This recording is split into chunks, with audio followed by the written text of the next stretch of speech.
No niin, Marita Liulia. Meillä on tässä teemana kultakausi. Miksi kultakausi? Sä kirjoitat meidän näyttelyn julkaisussa, että se liittyy toisaalta sun henkilökohtaiseen elämääsi ja tilanteeseen ja toisaalta sitten yleisempiin asioihin niin kuin koko Suomen tasolla. Mitä sä haluat kertoa meille kultakaudesta? No ihan yksinkertaisesti Suomi täyttää 100 ja minä täytän 60 suunnilleen samaan aikaan. Ja mä viime vuodet olen työskennellyt yllättäen niin kuin Suomi-teeman kanssa. Oikeastaan ensimmäistä kertaa koko elämäni aikana. Ja sitten kun tällainen teema tulee ja tällainen niin kuin aikakausi on edessä ja myös se, että mä oon tietyn ikäinen, niin mä koen itse, että mä elän nyt niin kuin elämäni yhtä kultakautta. Ja myös tämän näyttelyn valmistaminen on ollut sellainen, niin kuin, että mä koen, että mä oon niin kuin kypsä taiteilija, mä osaan jo jotakin, mä pystyn tekemään työtäni rauhassa ja mä pystyn niin kuin työskentelemään tosi monella taiteen alalla yhtä aikaa. Ja sitten 60 alkaa miettimään jo niin kuin vähän historiaansa ja Suomen taide ja Suomen niin kuin historia on ollut mulle tosi tärkeitä aina. Että mähän olen tehnyt lopputyönikin poliittisessa historiassa. Tämä ei ole ollenkaan sattumaa. Kulta, siis aineena, materiaalina, sehän ei varsinaisesti ole juuri se materiaali, jota modernismiin nojaava suomalainen nykytaide on erityisesti rakastanut. Kerro mulle vähän suhteessa kultaan. No mun suhde kultaan on sikälikin erityinen, että olen saanut sitä lääkkeenä parikymmentä vuotta, mutta mä oon ollut aina kiinnostunut Aasian ja arabien ja ortodoksien taiteesta, eli taidehistoriasta. Ja taidehistoriassahan kultaa on niin kuin hyvin paljon käytetty ja siihen niin kiinnittyy tosi paljon erilaisia merkityksiä, mutta taideopetuksessa yllättäen Suomessa niin kulta ja hopea ei kuulunut esimerkiksi niin kuin mun taidekoulutukseeni, edes korkeakoulutasolla. Ja mä ymmärsin, että Suomen historiassa ehkä tämä toinen Suomen kultakausi eli 70-luku, jolloin Suomesta tuli niin kuin nopeasti tällainen yksi maailman niin kuin tasa-arvoisempia ja vauraimpia maita. Mun koulutus alkoi sen vuosikymmenen lopulla, niin silloin taas taidemaailma oli hyvin vasemmistolainen. Ja esimerkiksi kulta miellettiin aina tällaiseksi niin kuin porvarilliseksi, konservatiiviseksi ja uskonnolliseksi aineeksi, vaikka kullallahan ei ole mitään tekemistä näiden asioiden kanssa sinänsä. Ihminen on vaan niin kuin kiinnittänyt sen niihin. Aivan. Sinä toisaalta taidehistoriassa kullatut kehykset ovat aina olleet tärkeitä ja ehkä ne nimenomaan niin kuin on symbolitasollakin sellainen asia, joka nykytaiteessa on haluttu teoksista hylätä. Kyllä, mutta sitten tuli tämä postmoderni, joka kiinnosti minua tosi paljon. Eli kaikki, mikä modernisteille oli ollut kiellettyä, eli mun opettajille, niin postmoderneille se oli taas sallittua. Eli kitsi ja kulta ja hopea ja kaikki tällainen koristeellisuus. Niin mä koen sen niin kuin aika tavalla omakseni. Niin kuin, mä koen molemmat omakseni. Et mulla on toisaalta niin kuin modernistisia arvoja hyvinkin paljon, mutta sitten taas se postmodernin vapaus niin kuin leikkiä millä tahansa niin kuin materiaalilla ja käyttää niitä. Ja sitten itse asiassa mun niin kuin edellisen ison työn, eli Choosing My Religion, eli tämmöisen maailman pääuskontoa käsittelevän 5 vuoden projektin aikana, niin mä tutustuin kultaan ja täytyy sanoa, että se jäi vähän niin kuin päälle. Eli se on kiinnostava materiaali. Se nimittäin taittaa valoa hyvin erikoisesti. Se on niin kuin valoa talvessa, joka Suomessa on tosi pitkä ja pimeä. Et sillä on myös tällaisia ihan niin kuin teknisiä kiinnostavia puoliaan.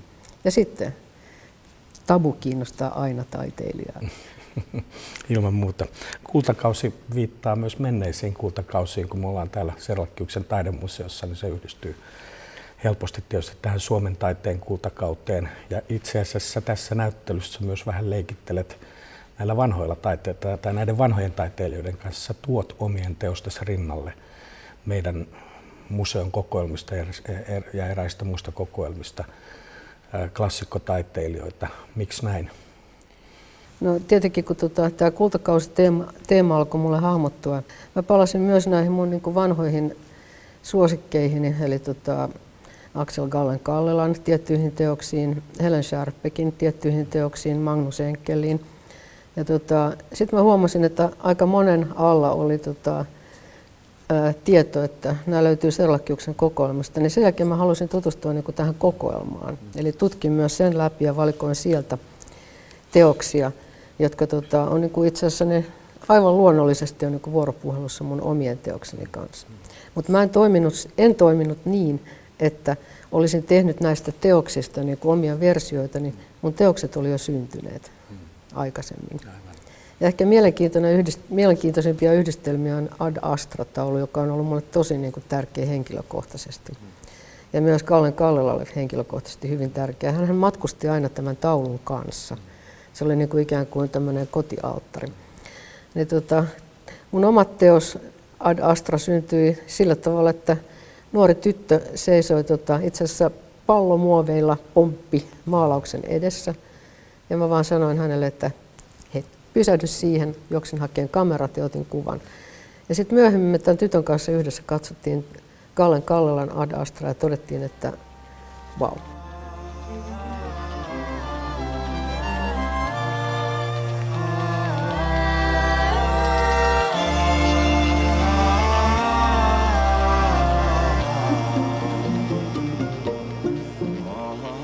Jos me nyt siirrytään puhumaan vähän tästä näyttelystä itsestään, mitä sä tuot täällä, haluat esitellä ihmisille, niin musta tuntuu, että maalaaminen on nyt niin kuin isoimmassa roolissa sun urallas ehkä ikinä. Että sä kyllä uras alkuvaiheessa pidit joitain maalausnäyttelyitä ja nimenomaan Choosing My Religion-projektiin sä toit ensimmäisiä näitä isoja maalauksia. Näitä kun katsoo taidehistorian läpi, niin näissä on paljon tämmöistä jopa abstraktia ekspressionismia. Nämä on hyvin räiskyviä, isoja teoksia. Siellä on paljon luontoaiheita, vuodenajat tuntuu olevan esillä, mutta siitä huolimatta siellä on myös tämmöisiä kertovia, narratiivisia rakenteita. Mikä sai sut taas maalaamaan ja miten sä oot innostunut tästä maalaamisesta nyt näin paljon? Mä keksin oikeastaan teatterin kautta jälleen kerran sen, että mä oon maalannut liian pienille kankaille. Et kun mä aloin ajattelemaan maalauksista niin kuin teatterin kautta, että ne on tavallaan semmoisia niin kuin isoja taustafondeja tai jotain sen tyyppisiä, niin mä kerta kaikkiaan niin kuin löysin käsialani koon, eli se on aika iso. Ja sitten mä löysin myös kokonaan uudet materiaalit ja mä maalaan aika tavalla niin kuin paljain käsin. Eli tässä on esimerkiksi mun kynnenjälkiäni ja sormenjälkiäni, eli maalaan kerroksittain näitä. Ja tämä löytö tapahtui jossain määrin niin kuin fyysisen ilmaisun kautta, eli tanssin kautta. Eli sä ootkin hyvin sanonut jossakin, että mä oon ikään kuin tanssinut nämä maalaukset kankaalle. Ja ensimmäinen kerta elämässäni niin tämä työtapa niin tuotti sen, että mun suhde niin kuin maalaukseen muuttui ihan täysin. Mutta sitten, koska mä oon niin kuin kuitenkin yhteiskunnallinen ihminen, mä maalaan niin kuin viikkokausia, kuukausikaisia, mä esimerkiksi kuuntelen koko ajan uutisia, seuraan politiikkaa, niin moniin teoksiin sellaiset niin kuin ajan tapahtumat on tulleet suoraan niin kuin sisään. Ja aika niin kuin itseänikin välillä hämmästyttää millä tavalla. Että. Haluaisitko kertoa muutamista esimerkkeistä, esimerkiksi Lampedusa, There's no beauty without blood, tämän tyyppisiä teoksia, mistä ne kertoo? Joo. Esimerkiksi tämä iso Lampedusa-maalaus syntyi sillä tavalla, että mä yhden kuuman kesän kuuntelin jatkuvasti uutisia niin kuin pakolaisista, jotka rantautuivat niin kuin hengenvaarallisesti ja joskus henkensä menettäen tänne Lampedusan rannalle. Sitten mä lähdin itse käymään Italiassa ja keskustelin niin kuin aamusta iltaan ihmisten kanssa tästä Lampedusan tilanteesta, joka Suomessa alkoi jo niin kuin tavallaan feidautua uutisista. Ja kun mä tulin takaisin työhuoneelle, niin mulla ei ollut mitään muuta mahdollisuutta kuin maalata se mielikuva siitä Lampedusasta, mikä mulla oli. Ja se syntyi niin kuin jotenkin mitään ajattelematta. Että tavallaan mä toimin semmoisena niin kuin mediumina siinä välissä.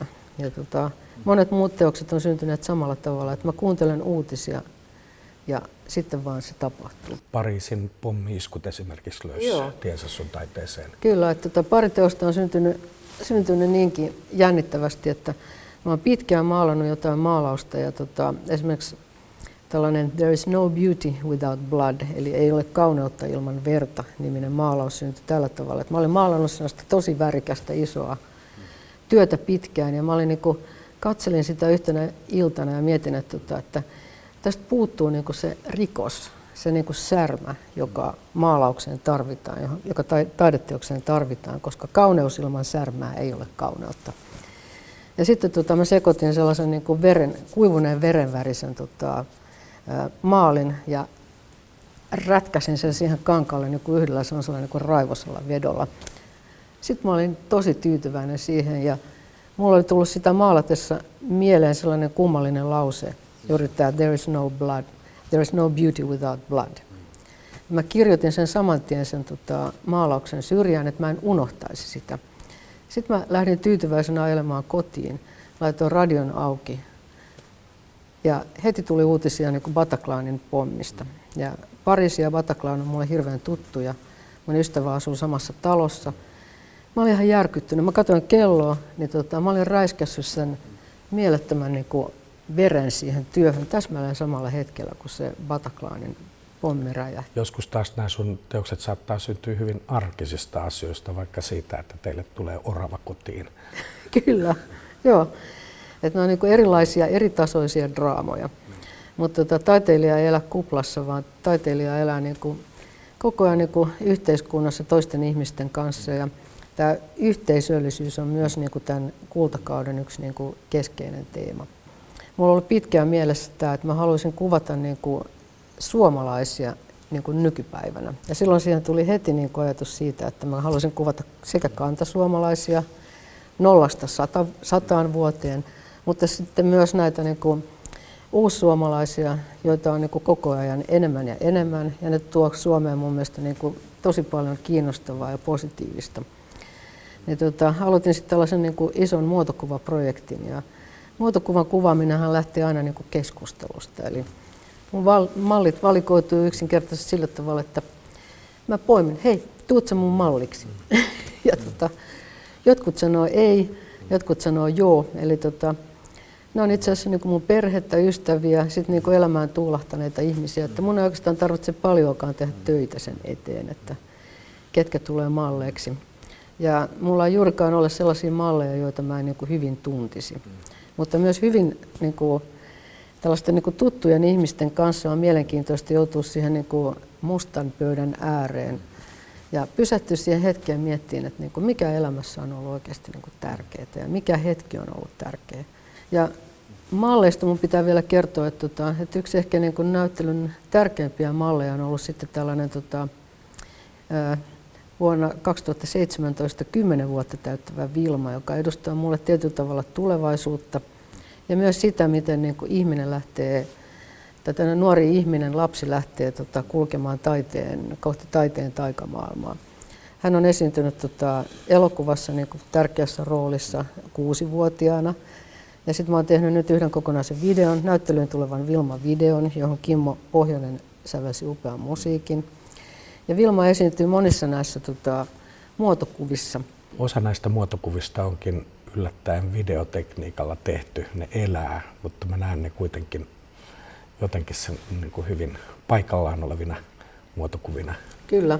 Tänä päivänä niin muotokuva voi olla myös video. Et se on mulle niin kuin aika luonteva ajatus, että median aikakaudella muotokuvakin on liikkuvaa kuvaa. Lisäksi sä oot nyt ihan viime vuosina ruvennut tekemään lyhyt elokuvia, joka on oikeastaan sulle uusi tekniikka. Sä oot joutunut opettelemaan alusta asti. Minkälainen prosessi tämä lyhyt elokuvien tekeminen on ollut sulle? Tämä lyhyt elokuvien tekeminen alkoi yksinkertaisesti umpikujasta. Eli lääkäri sanoi, että toinen käsi pitää leikata ja valmistaudu siihen, että et voi käyttää kameroita etkä voi maalata. Sitten mä vähän aikaa niin kuin paruin tätä asiaa ja sitten niin kuin aina kun tulee joku tämmöinen ongelma vastaan, niin mä sanon itselleni, että nyt ajattele isosti, älä kutistu. Ja mä päätin, että mä siirryn kameran toiselle puolelle, mutta se tarkoitti sitä, että mun täytyy opetella ohjaamaan, tuottamaan ja myös kuvaamaan. Ja minä opettelin sitten kaikkia näitä tekemällä, koska mä oon sellainen ihminen, että mä en opiskele oikeastaan mitään muuta kuin koko ajan sellaista, mitä mä heti niin kuin käytän. Ja tämä trilogia lähti käyntiin 2012 ilmestyi Jumalattaren paluu, jota kuvattiin niin kuin itse asiassa 3–4 maan osassa, että se oli aika työläs. Ja sitten mä innostuin koko tästä hommasta niin paljon ja se vei tietenkin valtavasti aikaa ja energiaa ja muuta, niin mä unohdin sen käden ja se käsi parani sitten siinä sivussa. Me ollaan tässä listattu vähän näitä erilaisia tekniikoita, joita sä käytät tässä näyttelyssä. Meillä on maalauksia, meillä on valokuvia, meillä on videota, meillä on lyhytelokuvaa, meillä on kuvanveistoa, installaatiota. Ja kaiken tämän rinnalla kuitenkin mä näen, että tämä, niin kuin kaikki sun näyttelyssä yleensä, on jonkinlainen kokonaistaideteos. Tässä nimenomaisessa projektissa tämä on ollut aika tämmöinen teatterinomainen syntyprosessi. Kyllä. Tämän näyttelyn takana. Joo, ja ensimmäinen kerta kun mä näin ton Jöstä, niin mä ajattelin, että stage, tämä on niinku teatteri. Ja musta on niinku todella fantastista, että tässä niinku talossa on myös niinku teatteriammattilaisia töissä ja mä oon päässyt tekemään heidän kanssa tätä. Eli siitähän seuraa sit se, että niinku teoksesta tulee ikään kuin tällainen niinku seikkailu tai valtava niinku kokonaistaideteos tai elämys tai installaatio. Ja siihen tarvitaan niin kuin iso tiimi ja myös sellainen niin kuin yhteinen ymmärrys siitä, että mitä me tehdään. Me tosiaan tehdään tästä 2 kirjaa. Toinen on oikeastaan perinteinen näyttelykatalogi, jossa sä itse kirjoitat näistä teoksista. Tämähän on, jotkut taiteilijat ei juurikaan halua sanoa mitään teoksista, mutta sä mielelläsi esität sen ensimmäisen tulkinnan itse. Joo, ja mä en esitä oikeastaan niistä tulkintoja, vaan kerron niin kuin tarinat, että miten nämä teokset on syntyneet. Ja kerron myös sen, että miksi mä teen tätä työtä, mihin mä oon niin kuin pyrkinyt, mikä on mun tausta-ajatukseni. Ja vähän se, että mistä mä oon saanut inspiraationi. Esimerkiksi Suomesta, suomalaisista, teollisuudesta, kulttuurista, kulttuurihistoriasta. Sellaista asioista, jotka on mulle tärkeitä. Ja mä pyrin vastaamaan aina tähän kysymykseen, että miten me tehdään se seuraava kultakausi. Ja siihen on olemassa ainoastaan yksi taikasana, yhdessä. Ja niin tämä näyttelykin on syntynyt.